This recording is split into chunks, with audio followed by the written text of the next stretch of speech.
도널드 케이건이라는 사람은 인간이 전쟁을 하게 되는 가장 중요한 세 가지 동기는 경쟁자에 대한 두려움과 두 번째로는 경제적 이익 추구와 세 번째로는 명예 추구라고 말을 했습니다. 세계 각 나라들은 자국의 이익을 최우선으로 합니다. 그래서 그 이익을 위해서라면 전쟁도 불사하는 그러한 일을 벌입니다. 힘의 우위를 점하기 위해서 군사력을 키우는 것이 각 국가들이 하는 일입니다. 이러한 군사력이 증대되는 것은 그 모든 나라들 간의 분쟁의 불씨가 될 수 있고 또 위협이 될 수 있습니다. 그리고 그 중에서 가장 큰 위협이 되는 것은 바로 핵무기입니다. NPT라는 국제협약이 있습니다. 우리말로 하면 핵무기 확산 금지 조약이라고 말할 수 있습니다. 이 국제조약에 의하면 전 세계에서 핵무기를 가질 수 있는 나라는 5개 나라로 한정하고 있습니다. 즉 미국과 러시아와 영국과 프랑스, 중국만 공식적으로 핵무기를 보유하도록 규정을 하고 있습니다. 그래서 이 5개 나라 외에 다른 나라들은 핵무기를 가질 수 없고 또 핵무기를 개발할 수도 없도록 그렇게 규정했습니다. 그러나 실상은 이 NPT 조약과는 전혀 다릅니다. 이미 인도와 파키스탄이 핵무기를 보유했다고 공식으로 발표했습니다. 또 이스라엘이 비공식적으로 자신들이 핵무기를 가지고 있다고 발표했습니다. 또 우리가 잘 알고 있는 것처럼 바로 저 북한 땅이 핵무기를 보유하고 있다는 사실을 공개하고 있습니다. 북한이 핵무기를 보유하고 있다는 것은 우리 민족에게 있어서 아주 큰 불행입니다. 큰 위기입니다. 핵무기를 가진 나라가 바로 지척에 있는데 우리가 어떻게 평안하게 단 하루를 살아갈 수 있겠습니까? 아무리 국제적인 이 협약을 통해서 그 모든 조약을 맺었다고 하지만 그 조약과 상관없이 힘을 가지고 싶은 나라들은 강대국에 저항하면서 서로 간에 그 핵무기를 경쟁적으로 만들어 가고 있습니다. 이렇게 각 국가 간의 군사력을 키우고 핵무기를 계속해서 개발해 나아가는 이유가 무엇이겠습니까? 그들의 주장은 이렇습니다. 핵무기를 가져야만 전쟁의 위협으로부터 모든 국가를 지킬 수 있다라는 것입니다. 다시 말해서 이 핵무기와 같이 인류 전체를 완전히 멸망시킬 수도 있는 이 가장 큰 위험한 힘을 가지고 또 다른 전쟁을 억제하겠다는 것입니다. 과연 이 핵무기로서 이 땅의 전쟁이 사라지고 참된 평화가 찾아올 수 있을까요? 그렇지 않다는 것을 우리는 너무나 잘 알고 있습니다. 이 평화를 지키기 위해서 이 땅에 있는 모든 나라들이 다 핵무기를 만들게 된다고 가정을 한다면 진짜 전쟁이 사라지고 평화가 찾아올 수 있겠느냐 하는 것입니다. 인류의 평화는 핵무기로 보장되는 것이 아닙니다. 오히려 핵무기를 잘못 사용함으로써 인류는 더 큰 위기에 직면할 수 있습니다. 그 핵무기 하나만으로도 온 인류의 고통이 찾아올 것은 너무나도 분명하고 우리는 이러한 위협 속에 하루하루 불안한 삶을 살아가고 있는 것입니다. 그렇다면 이 인류의 평화는 누가 지킬 수 있습니까? 누가 이런 모든 전쟁의 공포와 핵무기의 위협으로부터 우리를 완전히 해방시키고 자유롭게 만들 수 있습니까? 바로 이 땅의 평화 백성의 왕으로 오신 예수 그리스도 그분만이 우리에게 참된 평화를 주실 수 있는 것으로 믿을 수 있기를 바랍니다. 오늘 본문 말씀에서 이사야 선지자는 육신의 눈으로 보는 것이 아니라 하나님이 보여주시는 영적인 눈으로 하나의 환상을 보게 되었습니다. 너무 아름다운 영화 한 편을 보는 것처럼 하나님이 보여주시는 가장 평화로운 모습을 보게 되었습니다. 잠을 자다 꿈으로 본 것이 아니라 하나님이 보게 하시는 그 이상 비전을 보게 된 것입니다. 하나님이 주신 비전과 이상 속에는 더 이상 전쟁과 또 그 무기에 대한 두려움이 아니라 하나님께서만 주실 수 있는 가장 평화로운 모습을 이 이사야 선지자가 보게 된 것이죠. 그러나 실상은 다릅니다. 지금 이사야 선지자가 살고 있는 이 이스라엘 땅은 너무나도 큰 고통이 충만한 곳입니다. 백성들은 하나님을 잊어버렸습니다. 하나님이 주시는 평화와 기쁨을 누리지 못하고 죄 가운데서 신음하고 고통하고 있습니다. 힘을 가진 자들은 가난한 자들의 것을 빼앗고 약한 자들을 억압하고 있습니다. 온갖 불의와 온갖 불공평이 판을 치고 있는 그런 현실이 바로 이사야 선지자가 살고 있는 이스라엘 백성들이 겪고 있는 고통의 모습이었습니다. 이러한 고통 가운데 하나님은 이스라엘 백성들을 이 고통에 내버려 두실 수가 없어서 이사야 선지자를 통해서 이 백성에게 지금 소망을 주시는 겁니다. 장차 너희에게 나타날 평화의 왕이 너희에게 이런 나라를 살아갈 수 있도록 해 주실 것이다. 하나님 아버지의 강력한 소망을 지금 이스라엘 백성에게 주는 것입니다. 그러나 이 평화를 이루는 것은 결코 쉬운 일은 아니었습니다. 오늘 하나님께서 이 이사야 선지자를 통해 주신 이 비전은 사실 아수르라는 나라로부터 시작이 됩니다. 이사야 10장의 말씀을 보면 하나님께서 이스라엘 백성에게 진노하셨습니다. 왜 진노하셨습니까? 그들이 하나님을 떠나 죄악 가운데 있었기 때문입니다. 우상을 섬기고 있었기 때문입니다. 하나님은 이스라엘 백성을 사랑하셨기 때문에 그 사랑하시는 자녀가 잘못된 길로 갈 때는 그들에게 매를 드셔서라도 그들이 바른 길로 돌아오기를 바라셨기 때문입니다. 특별히 그들에게 벌을 내리시는데 아수르라는 나라를 사용하시겠다라고 말씀을 하셨어요. 이사야 10장 5절 말씀에 아수르 사람은 화 있을진저 그는 내 진노의 막대기요 그 손의 몽둥이는 내 분노라 말씀하십니다. 하나님은 아수르를 이스라엘 백성, 자기 백성을 심판하시고 야단치시는 일에 하나님의 몽둥이와 막대기로 쓰시겠다 말씀하시는 겁니다. 이스라엘 백성에게는 참 싫은 일입니다. 잘못은 했지만 혼나는 것이, 매맞는 것이 얼마나 아프고 두려운 일입니까? 그럼에도 불구하고 이 범죄한 이스라엘 백성들을 돌아오게 하는 일은 그들의 그 지은 죄에 대한 합당한 매를 드시는 것밖에 없습니다. 그래서 하나님은 이 아수르라는 나라를 마치 핵무기를 쓰시는 것처럼 이스라엘 백성을 두렵게 하는 그런 체벌의 도구로 사용을 하시겠다 말씀하신 거죠.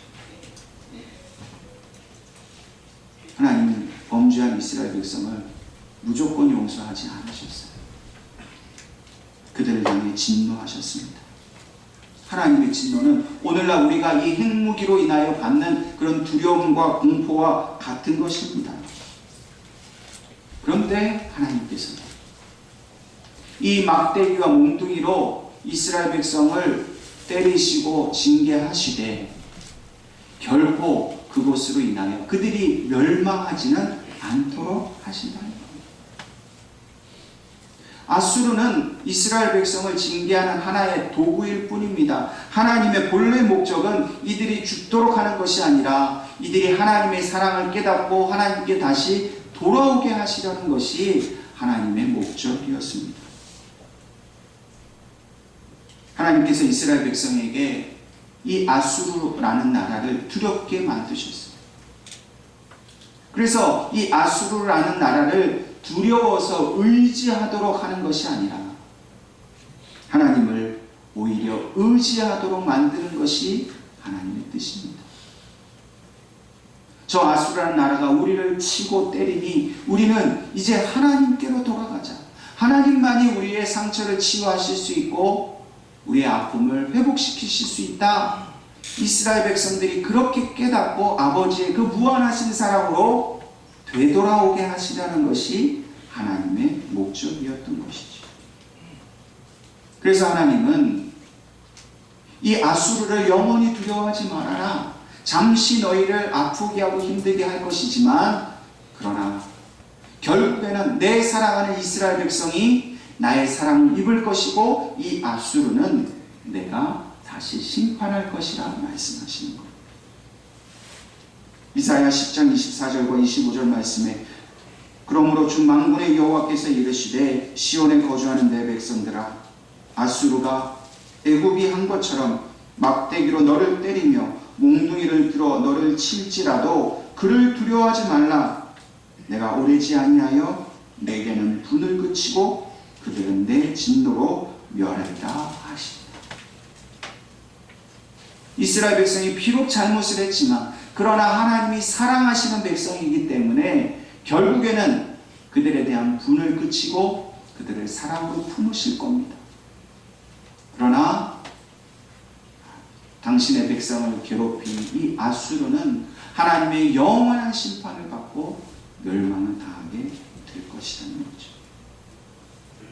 오늘 이 말씀이 저와 여러분에게 위로가 되기를 바랍니다. 우리는 잠시 이 아수르와 같은 하나님의 막대기 몽둥이로 지금 우리가 징계를 받고 있는 거예요. 우리가 죄를 지었기 때문에, 우리가 하나님을 알지 못했기 때문에 하나님 시련의 막대기로, 시험의 몽둥이로 우리를 잠시 아프게 하시는 거예요. 그러나 그 하나님의 매가 사랑의 매라는 것을 우리는 기억해야 합니다.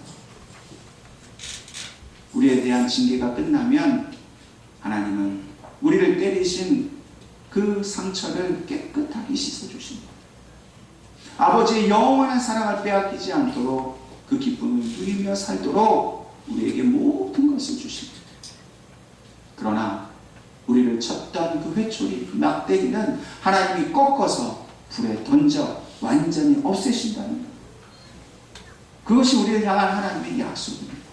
예수 그리스도의 그 사랑 안에 있는 우리에게는 이제 징계는 사라졌습니다. 우리를 괴롭히는 시험과 유혹은 다 사라졌습니다. 우리는 그 아버지의 무한한 사랑, 참된 평화의 사랑 가운데 영원토록 살게 될 것입니다. 이것이 바로 오늘 이 성탄에 우리에게 주시는 하나님의 약속이에요. 예수님의 십자가, 어린 아기로 오신 예수님의 그 모습이 이제 우리에게는 징계는 사라졌고 죽음의 공포는 사라졌고 행복의 두려움은 사라지고 하나님이 주신 완전한 평화의 시대, 그런 삶을 살게 될 것이라는 하나님의 약속이 바로 예수 그리스도이신 겁니다. 하나님은 오직 예수 그리스도를 통해서 하늘의 평화를 이 땅에 보여주셨습니다. 이 땅에는 평화가 없습니다. 죽음과 두려움과 전쟁과 공포밖에 없어요. 백성들은 하늘의 평화를 구했지만 도무지 찾을 수가 없었는데 하나님이 2000년 전에 예수님을 이 땅에 보내주심으로 하나님 아버지, 우리가 전혀 맛보지 못했던 영원한 평화를 우리에게 보여주신 것이지.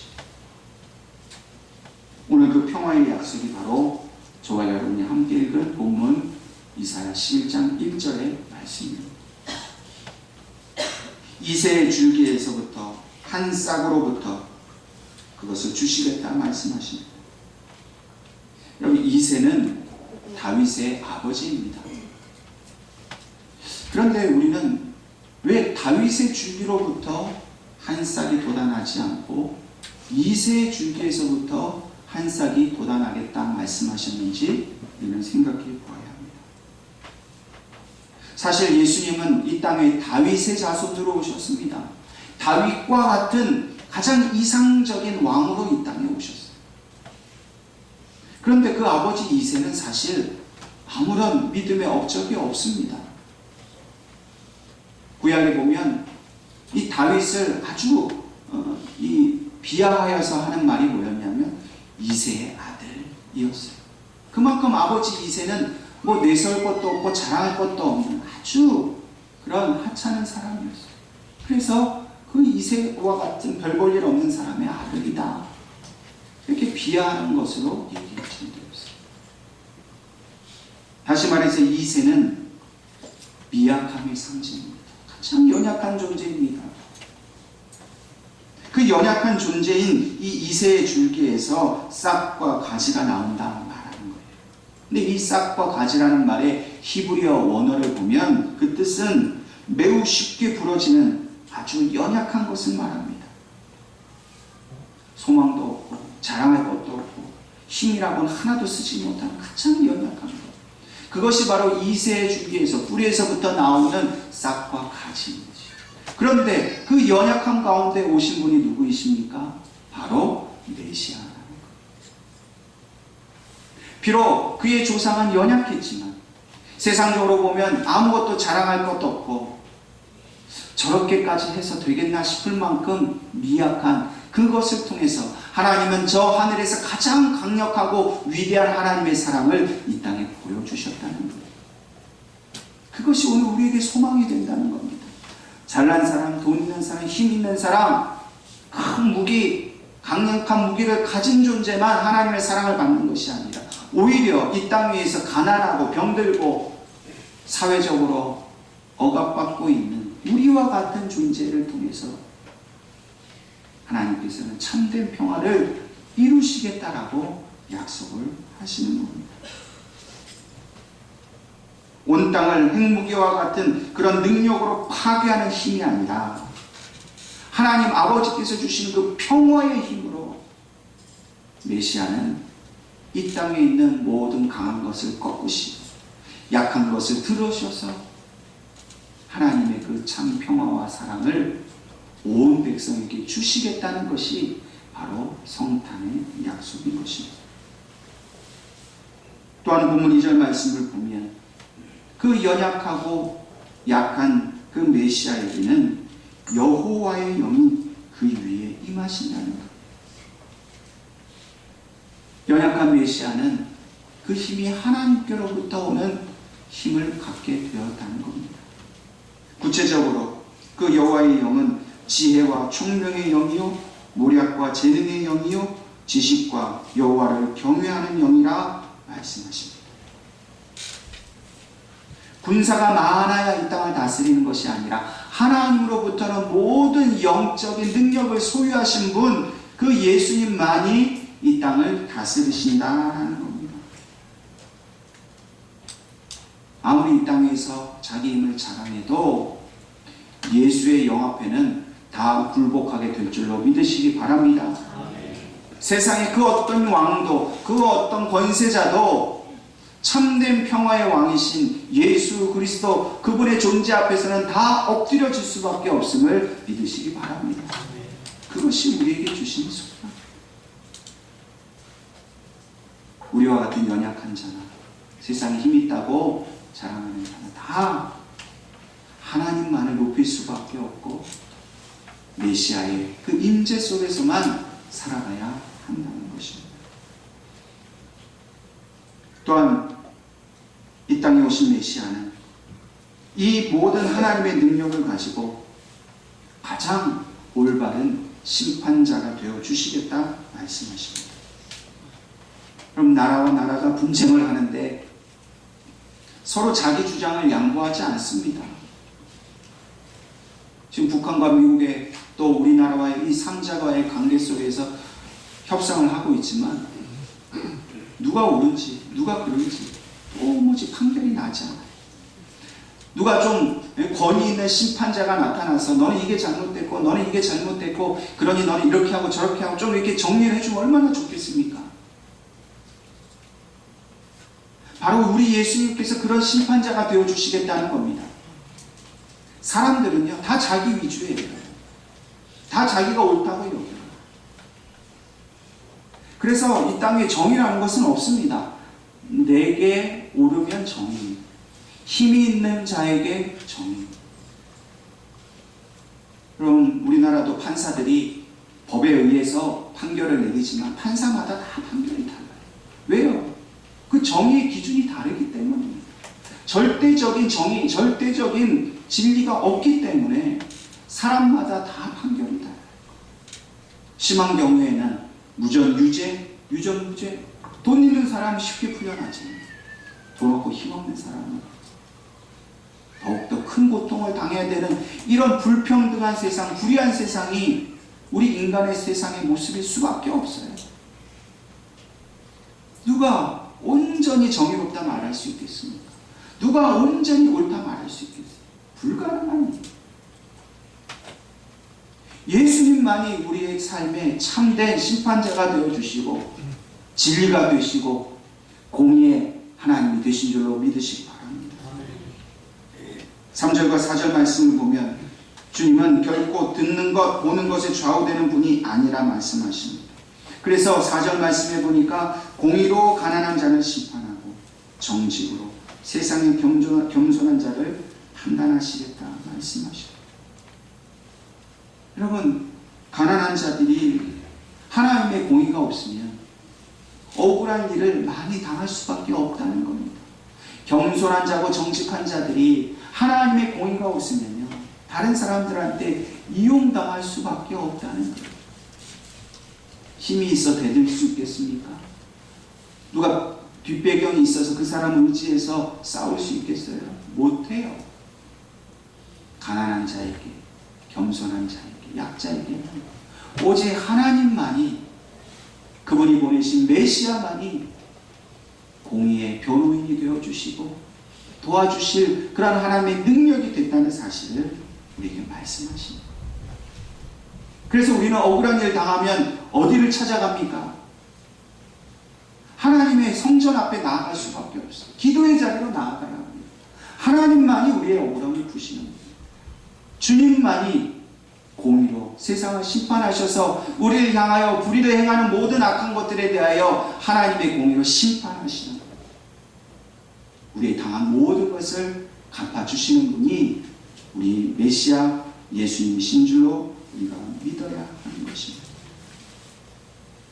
사단은 끊임없이 불의한 것으로 우리를 괴롭힙니다. 우리는 이미 예수 그리스도의 십자가의 피로 깨끗하게 씻김받은 의인인데 자꾸만 우리를 고소합니다. 죄인이라고. 저 사람 죄인이니까 벌주라고 자꾸 고소해요. 우리는 이미 죄가 없는데. 그럼 죄가 없는데 자꾸 고소하면 그것만큼 억울한 일이 어디 있어요? 그럼 그 사람 무고죄로 잡아넣어야 되는데 그 무고죄로 잡아넣지도 못해요. 피해 다니고 도망 다니고 숨어서 우리를 계속 괴롭혀요. 누가 그 억울한 문제 해결해 주겠습니까? 경찰도 보호 못 해주고 법원도 보호 못 해주는 일, 국가가 보호 못 해준다고 그런 일이 생겼다면 누가 우리를 지켜주겠습니까? 이 땅의 평화의 왕으로 오신 주님이 반드시 우리를 지켜주심을 믿으시기 바랍니다. 우리가 그래서 예수님을 믿고 섬기는 거예요.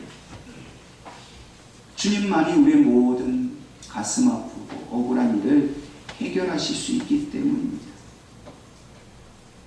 주님이 이 땅에 있는 모든 권세와 위협으로부터 우리에게 참된 평화와 해방을 주시려고 이 땅에 오셨습니다. 그리고 십자가에서 그 모든 것을 다 이루어 주셨어요. 오늘 하나님은 예레미야 선지자를 통해서 하나님께서 우리가 당하고 있는 이 모든 불의한 것을 어떻게 다루실 건지를 이미 우리에게 약속해 주셨습니다. 예레미야 29장 11절 말씀에 나 여호와가 말하노라 너희를 향한 나의 생각은 내가 하나니 재앙이 아니라 곧 평안이요 너희 장래의 소망을 주려 하는 생각이라. 여러분, 우리가 이 땅 위에서 억울하게 마귀에게 당하고 사단에게 당하지만은 그것은 하나님이 우리에게 벌을 주고 재앙을 주려는 것이 아니랍니다. 하나님 별로 우리에게 평안을 주려고 하십니다. 우리에게 장래의 소망을 주려고 하십니다. 그러나 잠시 그 원수의 고통 앞에 우리를 두시지 결코 영원한 멸망 가운데 빠지지 않게 하십니다. 그래서 예수님을 보내주신 거예요. 골로새서 1장 20절 말씀에 그의 십자가의 피로 화평을 이루사 만물 곧 땅에 있는 것들이나 하늘에 있는 것들을 그로 말미암아 자기와 화목해 되기를 기뻐하십니다. 우리는 본래 마귀의 자녀였습니다. 불의한 백성이었습니다. 하나님의 평화를 누릴 자격이 없었어요. 그런데 예수님께서 그 십자가에서 피를 흘리고 죽으심으로 우리에게 하나님과 화목할 수 있는 은혜의 길을 열어주셨습니다. 다시는 세상의 불의함 가운데 살지 않도록 하셨어요. 아버지 하나님이 주시는 그 평화만을 누리며 살도록 예수님께서 자기 몸을 찢어서 죽으심으로 우리에게 그 은혜를 베풀어 주신 겁니다. 그러므로 오늘 저와 여러분, 우리 주님께서 이 땅에 오심으로 우리는 이제 평화의 나라에서 안전하게 살게 되었다는 것을 믿으시기 바랍니다. 여러분, 우리가 이 믿음 없이 그저 인간적인 생각으로만 살면 하나님께 원망할 것밖에 없어요. 하나님, 제가 이렇게 살았는데 제 삶이 뭐 나아진 게 있습니까? 여러분, 그런 마음으로 살면요, 하나님이 주신 평화를 누릴 수가 없어요. 우리가 주님께서 우리를 위하여 죽으셨다는 그 사실을 깊이 우리의 영으로 받아들여야 합니다. 주님께서 내 마음 가운데, 내 심령 가운데, 내 삶 속에 평화의 왕으로 오셨다는 것을 우리가 매 순간순간 인정하며 살아야 됩니다. 그래야 우리는 참된 하나님 나라의 평안 가운데 살고 있음을 알게 되는 거예요. 하나님을 인정하지 않는다, 예수님께서 내게 평화 주신 분으로 인정하지 않으면, 그것을 믿음으로 받아들이지 않으면 우리는 여전히 세상에서 주는 모든 시련과 고통 속에서 하나님의 은혜를 알지 못하고 살아갈 수밖에 없다. 오늘 이 예배를 통해서 저와 여러분이 오늘 우리에게 주신 이 진리의 약속의 말씀을 온전히 붙들고 믿음으로써 우리에게 평화가 임했다는 사실을 믿으시기를 바랍니다. 오늘 본문의 말씀을 통해 우리의 평화의 왕이신 예수님께서 우리 가운데 오셨을 때 어떤 일이 일어날 것인가, 그 나라는 과연 어떤 나라인가를 분명히 우리에게 보여주고 계십니다. 여러분, 사나운 짐승이 어린 가축들과 아주 평화롭게 한가롭게 놀고 있는 이 본문의 내용을 보십시오. 여러분, 불가능한 일이 현실로 일어납니다. 본래 이 일이나 표범이나 사자는요, 그저 연약한 짐승이 보이면 본능적으로 잡아먹습니다. 세상이 바로 그렇습니다. 힘 있는 자, 가진 자들은요, 자기보다 조금만 약한 자가 있으면 바로 잡아먹으려고 달려듭니다. 그들의 먹잇감이 될 수밖에 없어요. 연약한 것들은 살아남을 방법이 없어요. 그런데 그러한 사나운 맹수와 가축들이 전혀 그런 생명의 위협을 느끼지 않으면서 평화롭게 살아가는 모습, 그것이 본문 6절, 7절의 말씀에 나타나 있지 않습니다. 여러분, 오늘 주님께서 우리에게 보여주시는 하나님의 나라가 바로 그런 것입니다. 여러분, 이 약육강식의 법칙은 세상의 법칙이고 자연의 법칙입니다. 힘센 자가 힘 약한 자의 것을 가지는 것은 당연하다고 가르치는 것이 바로 세상입니다. 저와 여러분이 이 세상의 법칙대로, 약육강식의 법칙대로 살아간다면 저와 여러분은 진적에 죽었을지도 모릅니다. 근데 하나님 이 법칙을 뒤집으셨어요. 힘 있는 자가 오히려 약한 자를 보호하도록 하셨어요. 그것이 바로 주님이 임하신 이 땅의 하나님의 나라에서 이루어지는 일입니다. 여러분, 에덴 동산에서 맹수가 가축을 잡아먹었다는 얘기를 들어보셨습니까? 없어요. 하나님이 본래 지으신 에덴 동산에는요, 절대로 죽이고 죽는 일이 없었어요. 완전한 하나님의 평화만 있었습니다. 그러나 인간이 죄를 지음으로 인해서 그 평화가 깨어졌죠. 그래서 인간은 죽음의 공포, 아픔을 느낄 수밖에 없습니다.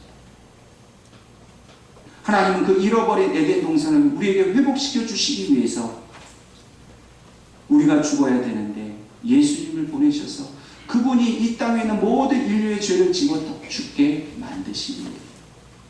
우리는 더 이상 예수 그리스도로 인해서 죽음을 경험하지 않습니다.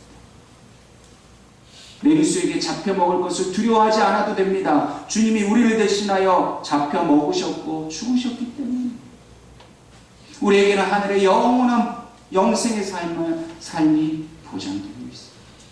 그 삶은 기쁘고 복된 일입니다. 아픔이 없고 슬픔이 없는 일. 또한 예수님이 다루시는 그 평화의 나라는 안전한 곳입니다. 젖먹이가 그 독사의 굴에 손을 넣어도 독사에게 물리지 않는다는 것.